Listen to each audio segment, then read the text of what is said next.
Nakuha mo na? Ay, karino, may isa.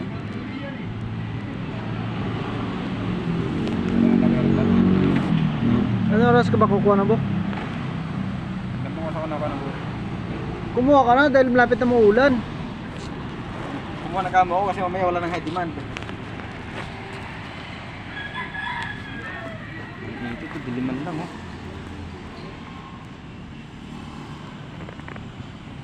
After ko ka ng booking, kukunin muna natin yung sa kapatid ko kasi wala itong bag eh.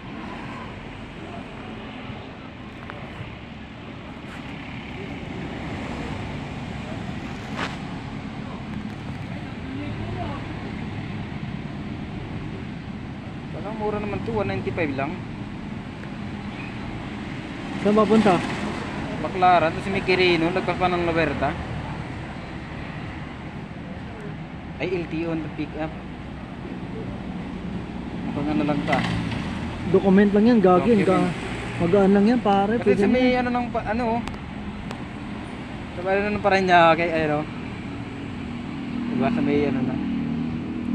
Gagin, document lang yan pag LTO. Ano yung isa? Dami-dami mong pwedeng isabay doon. Okay, wait lang. Ha? Wait lang. Isabay mo yung Antipolo, Las Kanina pa Piñas. ito pabalik-balik. Baka malaki ito eh. Malaki yan, kaya ano. Eh, 350 lang abono, baka malaki yan. Tapos nag-plus na nga siya 50. Ay, Santa Maria, isabay mo. Nag-iisip ako ng magandang diskarte ng biyahe para pagkuha ka ng booking kasi inanabira pag kukuha ng booking, titignan mo yung status ng booking para pagkuha mo isang kuhan lang dire-diretso. Hindi kuha ka na isa tapos mamaya yung ruta mo na yung biglang matumal yung booking na kasabay dun. Eh di matatagalan ka ngayon.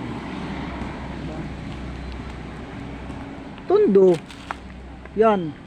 Dami kang makukuha doon. Paano ano ka pa dyan ah? Abubuger na kita ah. Wala na to rin sapatos sa kanya yun.